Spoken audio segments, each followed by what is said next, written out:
Pernah nggak sih kepikiran ada orang yang jual tanahnya sendiri cuma buat beli gorengan? Sementara yang jual gorengan justru orang pendatang yang beli tanah itu. Miris ya, tapi itulah gambaran nasib rakyat di pedesaan kita saat ini.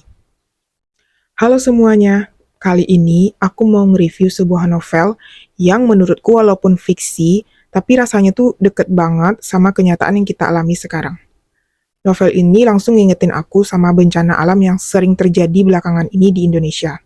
Banjir, longsor, dan berbagai kerusakan alam lainnya. Yang kalau kita pikir-pikir banyak juga yang sebenarnya bukan murni karena alam, tapi karena ulah manusia.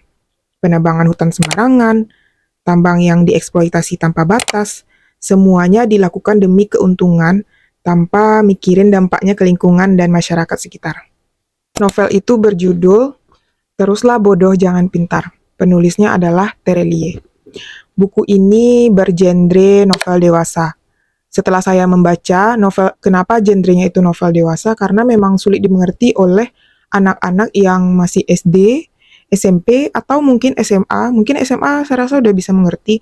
Cuman ya kalau misalnya kita lihat umurnya di sini kan 18 plus. Jadi di situ karena banyak alur cerita yang menceritakan tentang persidangan atau komplikatednya permasalahan orang dewasa.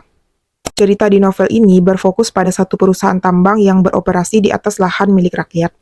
Penambangan menyebabkan banyaknya kerugian, bahkan memakan korban jiwa yang tidak bersalah. Parahnya lagi, dampaknya terasa sampai ke generasi berikutnya. Bukan hanya satu kejadian, tapi berlipat-lipat kejadian yang terus saja terjadi dan tidak ada solusinya. Yang bikin tambah nyeseknya itu adalah perusahaan ini didukung oleh orang-orang yang seharusnya melindungi rakyat, tapi pada akhirnya justru berpihak pada uang dan kekuasaan. Tanah rakyat yang berusaha dibeli, tapi kalau ada yang nolak mereka dipaksa. Masyarakat pun dipecah menjadi dua kubu, yang masih peduli sama tanah leluhurnya dan yang tergoda uang tanpa memikirkan dampak ke depan.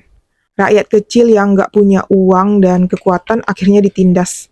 Bahkan saat mereka coba mencari keadilan, tetap saja dizalimi.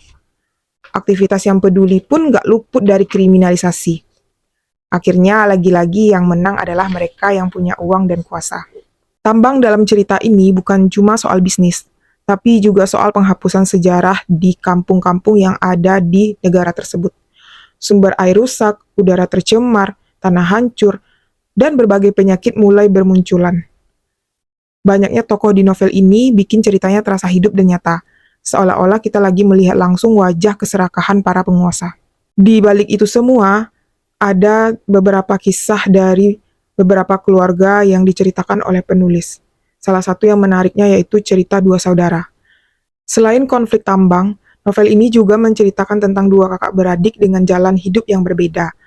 Adiknya rajin belajar dan memilih tinggal di desa untuk belajar bertani dengan baik. Sementara kakaknya justru nggak mau bertani dan lebih tertarik mengejar mimpi ke luar kota atau ke kota besar. Namun kakaknya ini hanya berangan-angan saja, tidak ada usaha untuk dia mengejar cita-citanya di kota. Dan lewat cerita ini aku dapat pesan penting juga. Dimanapun kita berada, keahlian itu jauh lebih berharga dari sekedar uang. Uang bisa habis, tapi keahlian bikin kita tetap bisa bertahan hidup dimanapun kita berada. Jadi untuk kita mewujudkan mimpi kita bukan hanya sekedar kita berangan-angan, oh di sana bagus ya, di sana bagus ya. Tapi sebenarnya yang kita bawa untuk pergi ke sana itu tidak ada. Meskipun bertani, kalau kita fokus, dimanapun kita berada, mau di kota atau di desa, tetap pasti bisa kita pergunakan ilmunya. Menurutku, novel ini terasa banget dari segi riset, terutama pas masuk ke bagian persidangan. Proses hukumnya dijelaskan cukup detail, dari mulai aksinya, pengacara, sampai hakim, sampai jalannya persidangan. Sebagai pembaca yang awam, aku jadi sedikit lebih paham kalau persidangan itu nggak cuma soal benar atau salah, tapi juga soal kepentingan dan permainan kata. Inilah berbahayanya manusia. Novel ini layak banget buat dibaca, bukan cuma buat hiburan, tapi juga buat membuka mata kita sebagai orang awam.